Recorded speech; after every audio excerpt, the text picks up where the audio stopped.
muatanah. Wis. Istilah ini waqad ya'baru anha bi fiqhil qaumiyah. Di dalam fikih muatanah kadang diungkapkan dengan fikih qaumiyah.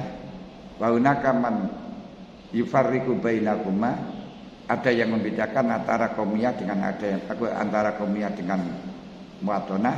Wa ala rahmi bi anna khatam yatul al-watan as-saghir wa latun al-kabir. Menurut abadu ala rahmi itu dengan keterpaksaan, dengan keharusan, lebih kurangnya bahwa rahmi ini gerumpung dengan penuh kekurangan, bahwa yang terpenting antara waton dengan qaumiyah niku sama, yang satu menunjukkan waton shogir, yang satu menunjukkan waton kabir. Hanya saja mana yang shogir, mana yang kabir ini terjadi khilafiyah. Seperti halnya janazah dengan jenazah. Ada yang mengatakan jenazah itu yang ada yang ada mayitnya, kalau tidak ada jenazah. Ada yang mengatakan bil aksi, jenazah itu yang ada mayitnya, kalau jenazah tidak. Akhirnya wa ala rabbi bi anna khaduma fiha jenazatun wa fiha jenazatun au maafi jenazah. Mawon rumusane wis penak-penakan karo rohmi niku penak-penakan ngoten lho.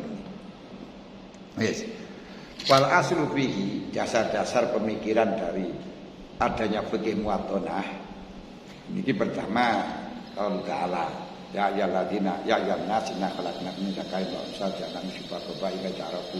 Jadi kita terjemahkan dengan anukai niku S1. Dalam S2 kita kembalikan bahwa kata ya ayyuhannas ini tidak membedakan antaranya muslim dan non-Islam.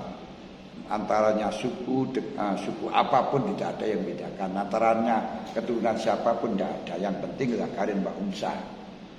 Dijadikan kesemuanya, baik itu dengan bersukup-sukup dan kabilah-kabilah, berbangsa-bangsa, tujuannya saling mengenal. Berarti fikih muatonah, untuk meluruskan fikih muatonah adalah fikih yang saling mengenalkan diri satu dengan yang lain, hubungannya urusan lahir. Untuk urusan batin, inna akramakum indallahi atqakum. Makanya di dalam fikih muatonah di sini dalam pengkajiannya, penelitiannya, yaitu fikih yang mengatur interaktif antara satu orang dengan yang lain, yang urusannya dengan universal, tidak sampai urusan akhirat. Dalam fikih muatonah kita, dalam negara kita semacam itu. Makanya kalau seperti ini orang-orang pemerintah mengatakan ini aliran sesat atau tidak boleh. Yang penting cocok dengan ta'aruf urusan lahir. Dan urusan batin tidak boleh. Makanya kalau di dalam pernikahan misalnya saudara sudah nolak istri 3 kali, 4 kali dan seterusnya, tapi belum resmi di dalam pengadilan, ini tetap secara formal masih istri kalian. Nah, haram tidaknya urusanmu antara kamu dengan Allah. Kamu berani tidak kalau itu saja. Kalau kamu orang Islam, ini kamu orang Islam berarti tidak boleh semacam itu, tidak boleh, ya jangan dikumpuli, tidak boleh. Maka teruskan secara formal untuk dipegat. Nah, pemerintah nggak ada urusan. Nah, sing dita'arofu ini urusan ini. Nah, sing urusan inna akramakum indallahi atqakum itu kamu lakukan dengan bagaimana terserah kamu. Paham? Ketika orang Islam ketika nikah masuk Islam, sama-sama Islam, kemudian setelahnya itu keluar dari Islam. Ini selama tidak ada laporan, tidak ada gugatan, tetap masih istri suami istri yang sah. Nah, ini cara Islam nggak boleh, nggak boleh ya jangan lakukan, jangan lakukan karena nggak boleh. Itu tapi urusannya bukan urusan negara, urusannya kamu dengan Allah. Maksudnya pernikahan yang tanpa ada saksi dari KUA, tidak ada pencatatan, padahal ada wali, ada saksi, itu tidak sah menurut negara untuk fikih muatonah. Tidak sah. Duh, secara Islam sah, ya silakan secara Islam urusi saja Islam. Kalau gitu nanti ada anak gak ada warisan. Kalau nuntut ya tuntut saja cara Islam. Karena kamu ikutnya hanya Islam ya warisannya sudah tuntutin saja cara Islam. Kalau secara pakai motor tidak bisa kamu.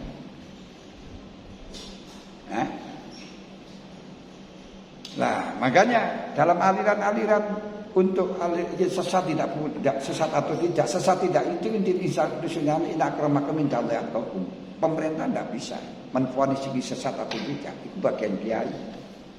Urusan Islam bagian kiai, bagian urusan Kristen ya bagian wong pendeta dan seterusnya. Tapi kiai tidak bisa memberi faslul kusumah, tidak bisa punya palu. Makanya karena itu ada istilah ati Allah wa ati Rasul wa ulil amri minkum. Ati Allah wa ati Rasul. Setelah taat pada Allah kan diperintahkan taat kepada Rasul. Ini berarti menunjukkan ada perintah dari Rasul yang tidak diakomodir dalam Allah. Andai kata sama, kenapa kalau masih ada ati Rasul? Terus di situ wa ati Rasul wa ulil amri. Masih setelahnya ati Allah wa ati Rasul kalau diperintahkan ulil amri taat pada ulil amri berarti nanti ada kebijakan-kebijakan dari ulil amri yang tidak pernah ada kebijakan dari Rasul dari Allah. Nah ini namanya fikih mu'atalah nih kebijakan dari ulil amri ini. Paham ya? Yes. Jadi waja'alnakum syu'uban wa qabaila lita'arafu di mu'atalah. Inna akramakum indallahi atqakum. Makanya inna akramakum indallahi dalam formalnya wis aja syahadat ya wis innallaha alimul khabir tapi dalamnya urusan Allah. Urusannya Allah taala. Dari sini fikih namanya fikih itu urusannya dunia. Ta'arufun urusannya dunia. Enggak ada fikih yang urusannya akhirat itu ada. Nah, fikih niku merambah di dalam urusan akhirat hanya 3 bab. Yaitu bab Islam, 2 bab sholat, 3 bab halal-halal. Di dalam Islam ini pun fikih hanya walaupun di situ urusan akhirat tapi lahirnya saja, batinnya tidak. Umirtu an uqatilan nas hatta yashhadu an la ilaha illallah wa Muhammad Rasulullah wa in qaluha asamu min dima'i wa amalihim. Nah, kalau sudah mengucapkan 2 kalimat syahadat berarti sudah formal menjadi muslim. Entah itu dorongannya untuk mencari bisa mendapatkan fatayat, mendapatkan muslimat atau apa. Tidak ada urusan dengan begitu. Setelah mengucapkan 2 kalimat syahadat sah. Ya, ini sudah menjadi muslim, bisa mendapat warisan dan sebagainya. Tapi urusannya Allah bukan ini. Itu soal fikih sah. Tapi urusan Allah tidak bisa. Urusan Allah tetap inna akramakum indallahi atqakum innallaha alimun khabir. Allah lebih tahu masalah itu, khabir. Makanya yang dikembalikan kepada Allah yang hakiki akhirat hakiki yaitu kembalinya kepada apa itu namanya anwarul qulub wa asraruha wa ikhlasuha. Anwarul qulub wa asraruha wa ikhlasuha. Itu sing dianggap atau tidaknya. Nah semacam itu urusan pribadi, bainana wa bainal ta'ala, bukan urusan fikih. Nah, ini kita bedakan. Paham? Syirik tidak itu urusan fikih. Urusan akramakum indallahi atqakum. Maka kita enggak usah saling menyalahkan orang lain. Nah, ini akan bisa membedakan nanti antara fikih mu'tazilah karena makanya sama bin Zaid ketika waktu perangan Sayyidina Ali dengan Muawiyah beliau tidak berani karena apa? Khawatir dia membunuh orang Islam lagi.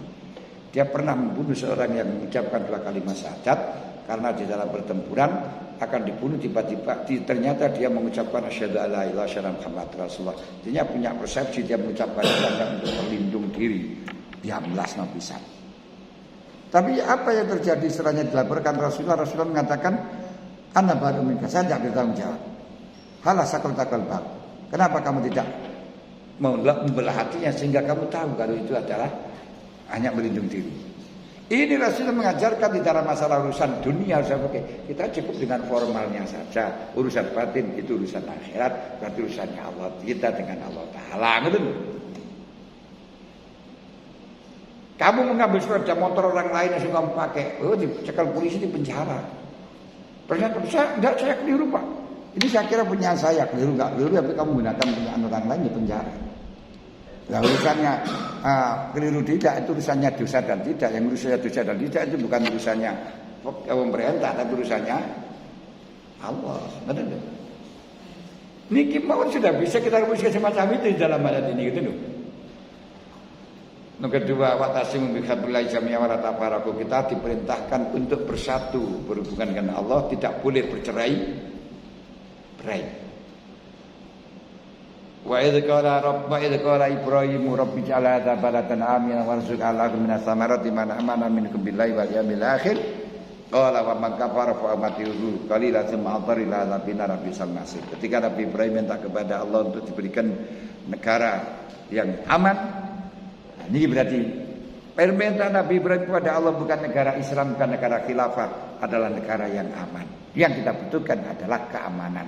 Yang tentunya aman ini harus saling menjaga satu dengan yang lain, perasaan satu dengan yang lain, jangan merasa benar sendiri. Bisa kamu merasa benar di dalam hati, tapi jangan di dalam dohir. Setelahnya bersatu, baru kamu setelah aman baru bisa melakukan ibadah. Ngerti? Mulane oke, ibadah dan seterusnya itu setelahnya ini yang pokoknya aman dulu. Makanya ketika NU ditawari untuk menerima asas tunggal Pancasila, itu kiai-kiai masih enggan, bingung kita memikirkannya itu, sehingga dalam waktu Munas alim ulama di situ pondok, rumusannya itu enggak kena. Yang intinya menerima, tidak menerima, tidak menolak. Tapi ketika dibaca oleh Yai Asadul Arifin langsung mengatakan, kenapa kok tidak langsung diterima aja? Nah, nanti dosanya aku tidak berdosa, Yai. Siapa yang tanggung dosanya? Saya yang tanggung dosanya. Udah tulis saja kemudian. Terima gitu, lirik. Akhirnya menerima asas tunggal Pancasila. Nah, ini kiai-kiai kita ini hebatnya di dalam masalah politik semacam itu. Sehingga Pak Harto waktu itu gembira sekali, senang sekali, sampai Putin itu juga diajak ke sana, bermalam di sana. Kenapa? Karena memang sangat senang dengan NU menerima asas tunggal. Nah, ketika waktu penjelasan Gus Dur yang memberi penjelasan, kata Gus Dur, saya mau menjelaskan, tapi Yai Ahmad Siddiq harus ada di sampingnya. Nah, itu diberi penjelasan. Karena yang menerjemahkan nanti Ahmad Siddiq, makanya perumus daripada khitbah dalam Yai Ahmad Siddiq. Gus Dur menjelaskan masalah Pancasila itu bukan tujuan. Bukan tujuannya tetap ya agama, tapi itu sarana. Diibaratkan kita akan ke Surabaya, itu tujuannya ada yang ke pasar, ada yang ke pesarian, ada yang kemana saja. Tapi kita nggak akan pernah bisa sampai ke sana kecuali melewati Juanda dulu. Makanya kalau kita tidak merantaukan ke Surabaya, maaf aku turunnya di Juanda. Kalau tidak Juanda nggak bisa. Setelahnya turun Juanda baru kamu ke pasar. Tujuannya kan ke pasar, baru ke Ampel. Tapi nggak bisa kan tanpa dengan Juanda, karena harus turunnya ke sana, kita pesawat. Demikian pula kita di Indonesia, tujuan pokoknya kita ya ibadah, melakukan perintah, sholat, puasa dan sebagainya, berapa saja terserah. Tapi untuk mencapai ke sana harus Pancasila dulu, ben aman, jadi negara yo ora geger. Lek geger aja kita ya sulit toh. Akan sekolah ini nggak bisa, akan sholat nggak bisa. Kenapa? Nggak aman. Nah, maka yang penting adalah aman. Ngerti ya? Nanti akan kita bahas wal amnu wa ma'adraka mal amnu ya gini ya. Terus tetap cari kata min warzuq Allah minas samarat man amana min bilal jamil akhir. Keinginannya Nabi Ibrahim yang diberi kesempatan untuk mendapatkan keistimewaan rezeki itu hanya orang-orang iman. Tapi apa kata Allah? Tidak, jangan Ibrahim. Wa man kafara fa umatihi qalila. Orang kafir itu juga berhak mendapatkan kenikmatan, berhak mendapatkan kesenangan, berhak mendapatkan buah-buahan, tapi zaman yang sebentar, di dunia saja. Berarti dari sini urusan dunia Rahman, tidak ada perbedaan antara Islam dengan non-Islam, sama. Di sinilah ada negara bangsa. Baru itu nanti akan berbeda. Urusannya apa? Wa ammal fil akhirati, masalah urusan akhirat, jeniku fa wa katu ma'addaru ila azabinna. Ini urusan batin. Paham? Terus ati Allah ati Rasulullah tanasau, jangan geger. Karena kita kalau geger bercerai-berai akan lemah. Seperti artinya di negara-negara yang negara Arab, satu agama, satu aliran. Seperti Somalia itu satu negara Islam kabeh. Terus mazhabnya satu, sama-sama Wahabi semuanya. Tapi sampai sekarang mulai dulu gak selesai perang. Teroris terus. Kenapa dan mengapa? Lu gini lah ya. Nah, ini gak punya Pancasila. Jadi sehingga agama dipraktekkan, kamu salah, itu gak karu-karuan. Jangan dipraktekkan, itu salah nggak salah, itu urusannya hati, sudahlah. Sekarang kita itu bersama dulu, aman itu sih. Jangan saling mengolok-olok. Makanya kepada orang kafir saja gak boleh mengolok-olok, la tasubul ladzina yad'una min dunillahi fa yasubullah atman bighairi ilmin, apalagi sama Islamnya. Memusyrikan, membid'ahkan, ini loh sembarangan ini loh Niki yang dimaksud aman baru terus kita bisa sekolah, bisa apa, tidak gelut. Yaman dengan Mekah itu dengan Saudi podo Islami, podo Arabi, bahasanya sama. Geger terus. Di Indonesia ada 14 ribuan, 1.400 pulau, ada 7.000 bahasa bangsa. Tapi kenyataannya apa? Agama ini sangat pirang-pirang. Kalau dulu 6 sekarang sudah menjadi beludak. Tapi rukun. Kenapa? Kita tidak berbicarakan urusan agama di dalam urusan negara. Apa? Aman dhisik. Aman dhisik. Baru setelah nyaman baru nanti kita lakukan tujuannya. Ini kedua. Hadis Rasul termasuk wal annal yahuda yunfikuna ma mukmin matamu harobin, selama dia diperangi wong Yahudi nasab mukmin itu satu-satu. Wa annal yahuda bani Auf ummatun mukminin. Jadi Yahudi bani Auf itu satu umat bersama orang mukmin. Cuman di Yahudi dinuhum, wal muslimin dinuhum. Untuk agama lakum dinukum waliyatin, ya sudah. Yang sholat silakan. Saya pamit, saya dulu sholat dulu, sama nggak sholat nggak apa-apa, ya. Toh yang sekarang kafir itu belum tentu dia masuk neraka. Kenapa? Karena masih proses. Sekarang kafir, ingat dia masuk Islam atau tobat 1 detik, 1 menit saja, dosanya sudah hilang semuanya. Kuliah tayu farlan makot salah, lu ngoten. Makanya tidak bisa kita rasa dari panitia surga barang kayaknya. Kemudian lagi kita kembali al-jiran salah satu, jarun al-hakun wahid. Nanti malah dijadinya ukhuwah itu ada 3. Ukhuwah wataniyah, ukhuwah nasabiyah, sudah jelas nasabiyah. Terus ukhuwah basyariyah. Dalam ukhuwah wataniyah Allah Ta'ala mengatakan wa idza qala lahum akhuhum nuhun wa idza qala lahum akhuhum salih, dan seterusnya.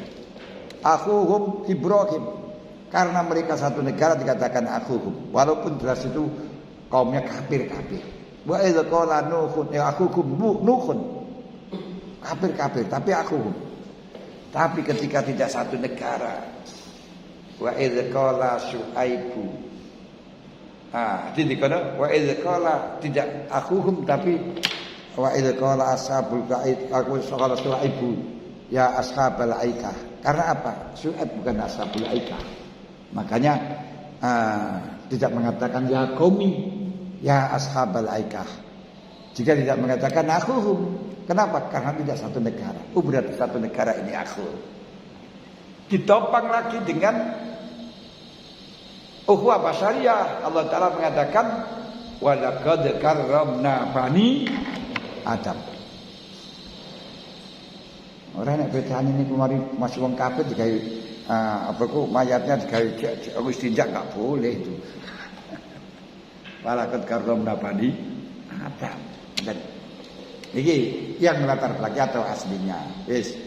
Lalu termasuk dawuh Sayyidina Umar, laula kubul waton nakharum babaratasu fa bi hubbil waton, dengan adanya hubbil waton umirat al-buldan. Umirat al-buldan. Ini. Nanti fa bi hubbil waton umirat al-buldan. Berarti adanya hubbil waton. Hubbil waton, maka kita akan bisa membangun negara kita dengan bersama-sama. Tidak apa itu namanya kalau geger masuk gak akan pernah bisa membangun. Gak akan bisa membangun. Jadi bisa membangun itu kalau bersama bersatu. Lek geger bangunan dihilangkan. Ini sama lihat seperti di apa itu di Mesir, di Turki, terus Palestina, masya Allah yang dulu gedung megah-megah hancur lebur berokek. Nah, orang itu bersatu bagaimana? Saling bersatu kalau merasa bersalah. Makanya kalau di dalam surat diperintahkan untuk sujud, untuk rukuk, ini untuk mengekspresikan bahwa kita adalah lemah, kita adalah asar, kita adalah tidak punya apa-apa, tidak berdaya. Ini jadikan akhlak, ungkapkan merasalah rendah, merasalah asar, merasalah salah, tapi jangan bersalah. Kalau orang itu sudah merasa bersalah, ini jadi kupat itu jadi lontong, olone kotong, lek kotong mesti jadi hiji gitu loh. Gak ada. Kalau kupatnya kalau kita makan sedikit saja tidak ada yang terjajar, keseluruhannya katut. Kenapa bisa ini? Rono kupat ngaku lepat. Orang ngaku lepat belum tentu lepat. Orang yang ngaku benar belum tentu benar. Kalau masalah benar dan tidaknya, sudahlah. Itu Allah yang menilai, orang lain yang menilai. Tapi bagi kita gak usah merasa benar. Nah, yang bagi alam murid ditahqiqi ayifanin karena ayarifan batil asrah qablal suluki. Jadi sebelum kita melangkah untuk mempelajari sesuatu termasuk bagi muatanah, perlu lebih dahulu kita mengenal arikhtologi, dasar-dasar arikh niku dasar. Dasar-dasar dari fan itu sendiri li ala yakul jamal bihi, supaya kita tidak keluar dari sasaran. Tidak keluar dari sasaran. Sasaran itu tujuan pokoknya. Makanya tadi sudah saya sampaikan sasaran daripada S2 agar supaya Anda belajar S2 ini tidak lagi seperti belajar pada waktu masih S1 atau apalagi masih sekolah sanawiyah. Listikhalat tawajjuh nafsi naqwal majhul al mutlaq. Karena apa? Nafsu kita tidak mungkin akan maju, akan menghadap pada perkara yang masih belum tahu. Wal asra lati nazamaha bulala al ma'rifi qali man rama fannan fal yuqaddim awala ilman bi khatihi wa maudu'in tala wa wadi'in wa nisbatin wa masdumid minhu wa fadlihi wa hukmin yu'tamad wasmin wa ma afada wal masail fadilka asrun bil munawasail. Jadi kita mengetahui 10 ini akan menjadi sarana untuk mendapatkan muna pomona. Mendapatkan muna itu adalah harapan. Berarti yang harapanmu muna. Makanya ketika biar anakmu itu selalu menjadi harapan, berilah nama muna. Tapi harapan terus kita mendapatkan. Seperti harapan saya. Harapan saya cuma harapan saja, tidak pernah jaya. Yes. Pertama alismu. Namanya apa? Fikul muatona. Fikul muatona. Wa ya'bar anna fil qaumiyah tadi. Amin. Fikil thaqafah, dari golongan thaqafah. Ini istilah mukhtasar, istilah baru, istilah jadid istilahnya. Fikhun jadid yang belum pernah ada. Karenanya yang mendirikan dulu itu profesor. Wasani khaddu awal lughatan murakabun idafin ya fikih wal tanah secara bahasa gampang.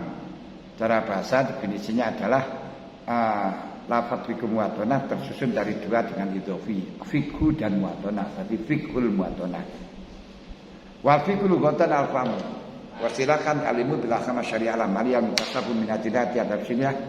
Itu sudah sama saja namanya fikih itu hukum-hukum syariat yang diamalkan yang didapatkan dari dalil secara detail. Di mana dalil secara detail itu kalau kita kembalikan ahkam syariah itu apa? Ahkam syariah sendiri adalah al-ahkam al-munazzal ala sayyidina Muhammadin sallallahu alaihi wasallam ala tibaimul ulama ala kitab wa sunnah asran wastinbatan.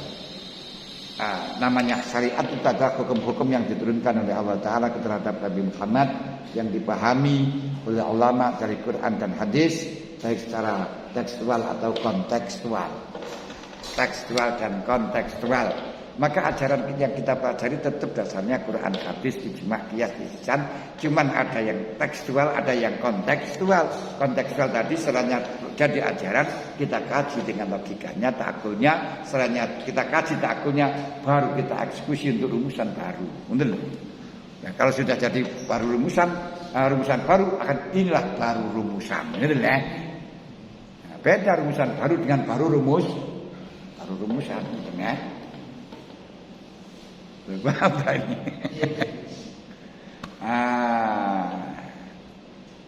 Enak kamu nanti sudah selesai langsung S2. Walaupun saya sudah ngotot-ngotot gak dapat S2. Oke, tapi sudah SPLR kalau saya.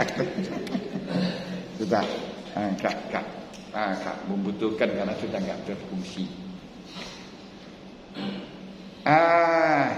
Wal muatanah makhudun nabaton maknau makanul insan makarul insan atau autona rajul istautona ay itakhadha watanan semana tempat itu dijadikan sebagai tanah kelahiran, bukan tanah kelahiran, tempat menetap, tempat tinggal selamanya.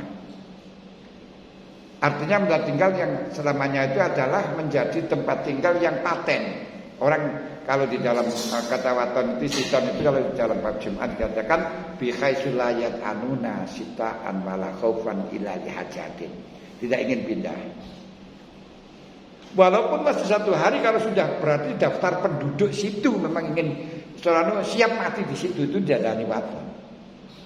Di Lirboyo kamu lapun 20 tahun tidak diarani waton. Kenapa kamu tidak siap untuk terus di sini, masih ingin ya anu nasita nau khaufan. Itu rabi berani pindah ya. Nah, kalau kita kembali dari sini, makanya dikatakan watona mislu wafaqah muwafaqatan wasnan wa makna. Orang yang sama-sama muwafaqah, yang sama-sama bersama-sama menempati. Berarti konsekuensi dari ajaran ini ketika disebut dengan fikir muwadonah, disebut muwadonah, nanti urusannya dengan pemerintahan. Orang yang lahirnya di luar pun, kalau sudah penduduk Indonesia, berhak menjadi kepala desa, berhak menjadi presiden, berhak menjadi pegawai dan seterusnya. Orang yang lahir di Indonesia tapi tidak menjadi watan di Indonesia, ya tidak bisa. Jadi tidak dilihat dari lahirnya di mana, tapi dia sudah ingin tekad bulat menjadi penduduk di situ. Berarti harus siap untuk mencintai tempatnya dan siap untuk membangun. Anehnya sekarang ini orang-orang yang menempat di negara Indonesia tapi tidak cinta dengan Indonesia, inginnya malah justru diadopsi dengan negara lain.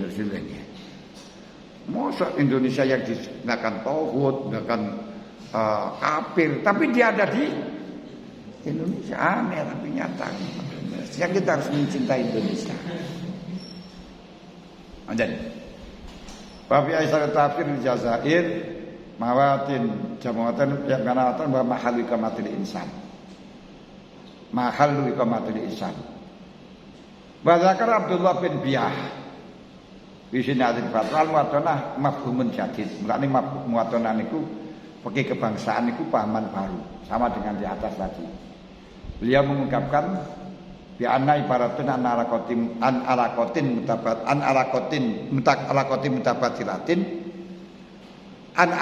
mutabadilatin baina afrodin majmu'atin basyariyatin.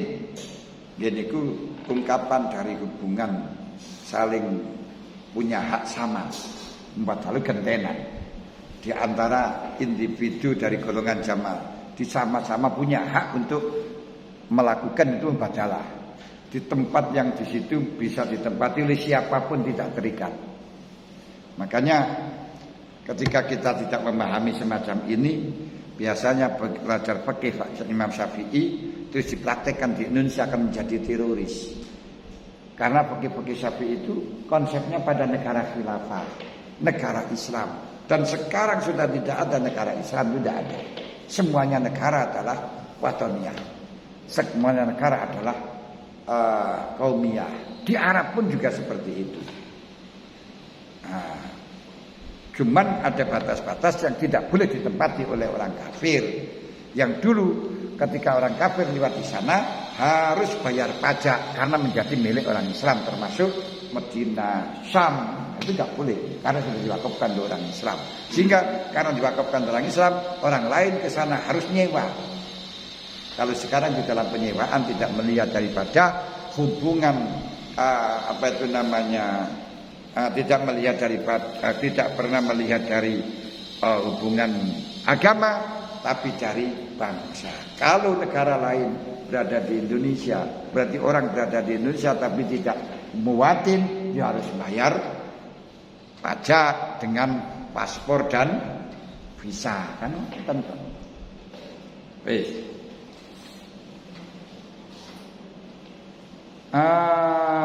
Arti tukimu, aku biasa tukimu ala ardin wahidah, yang berada dalam satu negara, laisat bidarurah muntamiyatan ila jadin wahid, di mana sudah pasti bukan karena satu keturunan, satu mbah. Satu keturunan namanya Gobilah.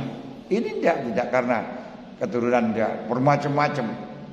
Ada yang keturunan Darwis.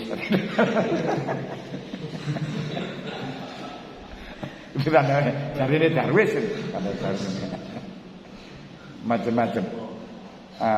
Wewe Gombel, ada jin, semat.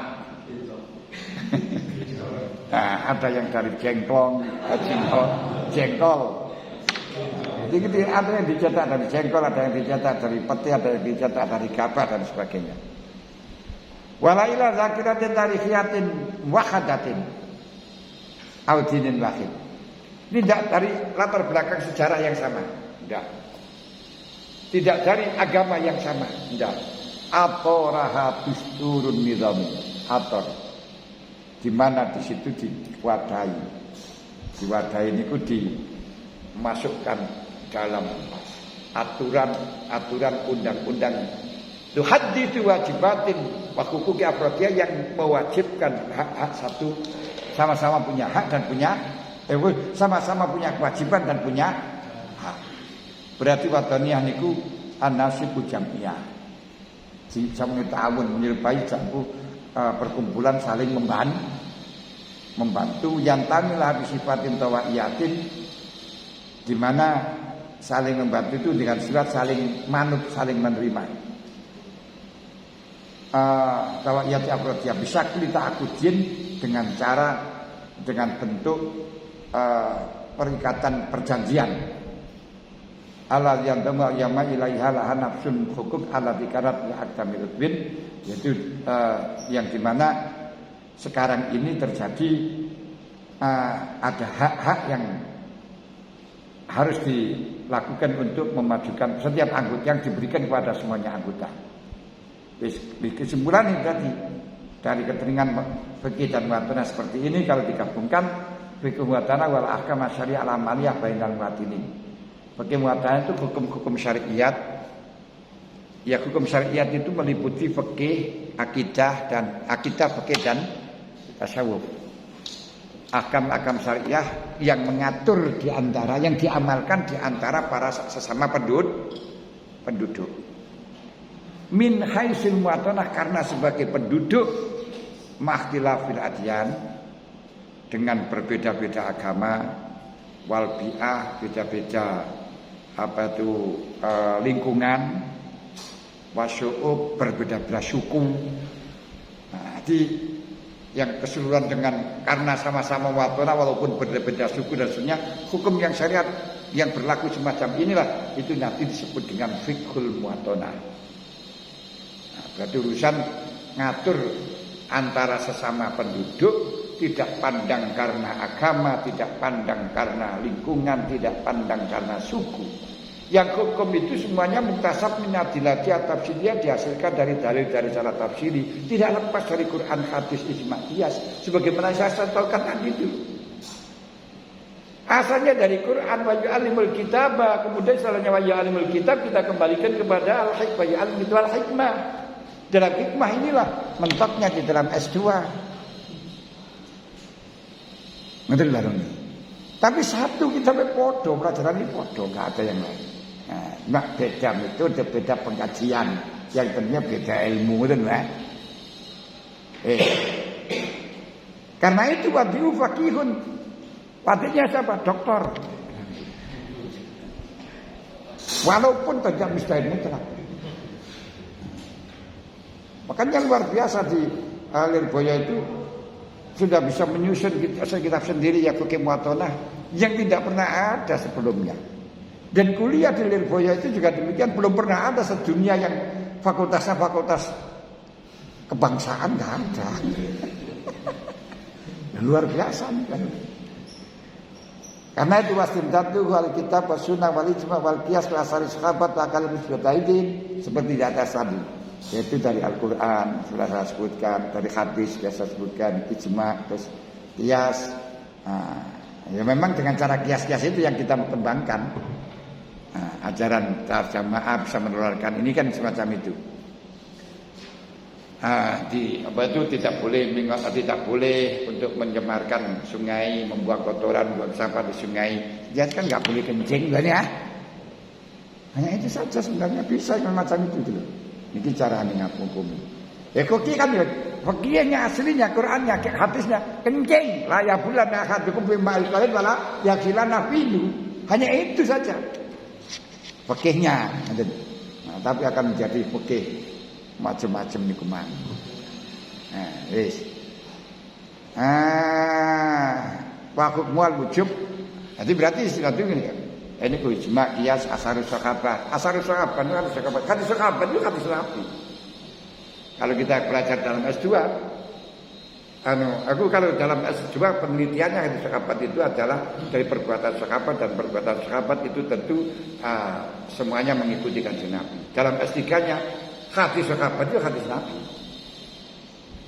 Loh, kenapa? Karena tidak ada sahabat itu berani menentang sahabat Nabi, baru berbeda dengan Nabi, gak mungkin. Berarti apa yang telah dilakukan sahabat, apa yang difatwakan sahabat itu yang difatwakan oleh kanjeng Nabi, karena tidak mungkin sahabat akan bertentangan dengan Nabi. Makanya walaupun dari sini namanya hadis sahabat, berarti hadis Nabi. Nah, ini pakai dokternya ke sana. Pakai natijah kesimpulannya. Sehingga untuk mengetahui mosok dawuh sahabat itu dawuh kanjeng Nabi. Ini perlu penelitian kuman ngeten lah hukumnya wujub ain atau tabai. Wa faidatu wa samratu wujudul kuryah wal amn wal ulfa wa ta'awun wal istima' tamajawah wa atawa tiba-tiba dan faedahnya ketika kita mengamalkan begini akan merdeka, terjadi aman, saling membantu, saling kasih sayang, saling bersatu, tidak permusuhan antara satu dengan yang lain. Wa nizamuddin wa najat fid dunya wal akhirah, dan akan terjadi teraturnya agama dan keselamatan dunia dan akhirat. Ini penting. Yaitu dengan narasi seperti yang kita tadi. Keutamaannya apa? Fahamul ulum.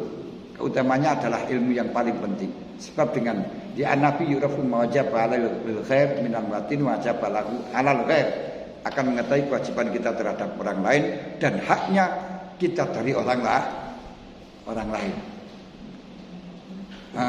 Sehingga dengan mengetahui haknya, mengetahui kewajibannya, hatta yu'tal kullu dihakin haqqah, setiap orang yang punya hak akan mendapatkan haknya masing-masing. Karena keadilan itu merupakan amrun fitriyun, walaupun gak ngaji lah gak adil mesti muring-muring kok. Nah, sehingga dengan ini wabiat ta'lif, kalau sudah saling merasa punya tetap penuhi HE, akan saling sayang, akan saling bersepakat, saling membantu. Walaki wa malil alam illa bidzalik, alam tidak akan pernah wujud tanpa adanya saling bersatu, saling berkumpul, saling kasih sayang. Wanis batu liga ini hubungannya perbandingannya ilmu fikih muwatonah dengan yang lain minal ulum wa min samrati wanita wanati jatiha. Fikih muwatonah itu termasuk buahnya kitab-kitab yang ada.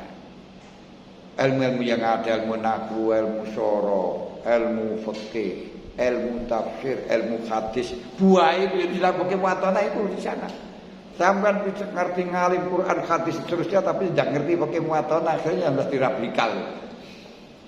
Gelut ya. Gelut itu ya pinter hadis juga. Jadi makanya dengan fikih macam itu aku dengan Quran bisa mengetahui tafsir, dengan tafsir bisa mengetahui hadis, dengan hadis akan mengetahui fikih, dengan fikih akan bisa mengetahui tentang konsep muwatonah.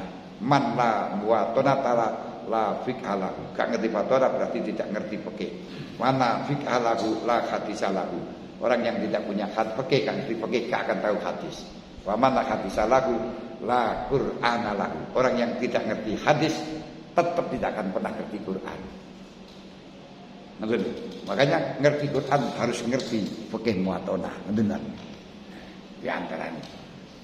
Wa maudhu fil muwatinin. Sasarannya ilmu fikih ini untuk perbuatan atau ngatur perbuatan para penduduk di negara penduduk di negara bangsa.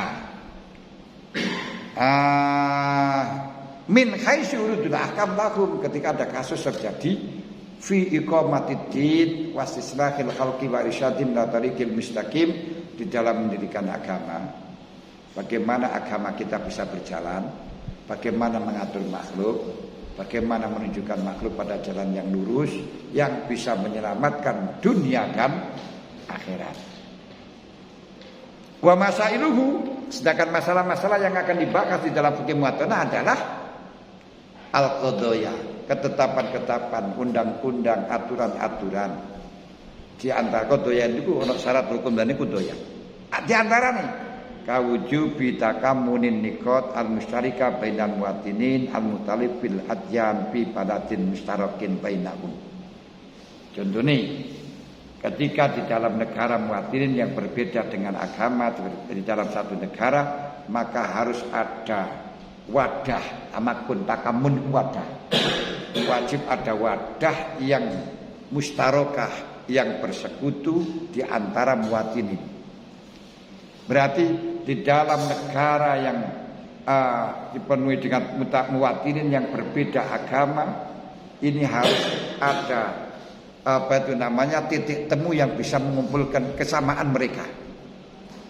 Jadi bukan saatnya kita mencari perbedaan, tapi kita mencari pertemuan persamaan. Itu